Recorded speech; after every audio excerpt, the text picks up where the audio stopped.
dernier tour de l'Open Generali de Dinard se déroulait ce dimanche sur le superbe parcours du Dinard Golf. Si le soleil était une fois de plus au rendez-vous, le vent, lui, ne laissait aucun répit aux joueuses du Latex S-Series. Partie deuxième à un coup de la tête, Valentine Deret signait avec un score de -3 la meilleure carte du jour, synonyme de victoire. Tête d'affiche du tournoi breton, la joueuse de Saint-Cloud a parfaitement assumé son statut. Un mois après son premier titre sur le LET, ce nouveau succès était pourtant loin d'être facile. Les conditions étaient très dures, il y a beaucoup de vent, beaucoup plus que d'habitude, certains drapeaux un petit peu plus difficiles, les greens un peu plus durs. Donc je pense qu'à un certain point, il fallait vraiment prendre le milieu du green et faire ses deux putts, quoi. Donc il fallait vraiment être présent et être patiente et surtout être sur soi. Donc c'est ce que j'ai essayé de faire parce que je jouais donc avec Isabella Ramsey qui a pas mal joué, qui a bien joué aussi, qui a fait -2 aujourd'hui et elle était bien présente, hein, donc il fallait vraiment que je reste centrée sur moi et concentrée et voilà, ça a été fait. Avec un score total de -6, Deret devance Isabelle Ramsey de 2 coups. Vainqueur à domicile en mai dernier, la Suédoise profite de cette deuxième place pour prendre les commandes de la deuxième division européenne.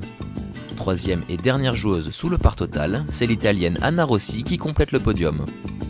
Rentrée bien plus tôt au clubhouse, Caroline Afonso n'en perdait pas pour autant le sourire. Malgré un score total de +8 et une 23e place au général, la Française pouvait s'estimer satisfaite de sa semaine.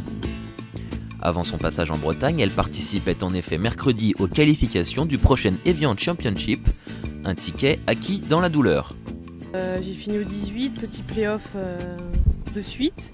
Voilà, en trou j'ai fait bogey et la chinoise, l'amateur fait par. Donc pour moi c'était fini et puis finalement on m'a annoncé en fin de soirée que j'avais une wildcard pour jouer l'Evian Championship, donc c'est extraordinaire. Deuxième ex-aequo de ses qualifications, mais défaite en play-off, la joueuse du Ladies European Tour a été repêchée quelques heures plus tard par les organisateurs du Major français. De quoi vivre un sacré ascenseur émotionnel. Je suis passée de super déçue à très contente, mais quand même un tout petit peu déçue de ma fin de parcours et tout ça, donc voilà, et puis de m'être pas qualifiée première ou deuxième, parce que j'étais plutôt bien partie le premier jour, mais je pense que ça s'oublie vite et la joie prend le dessus.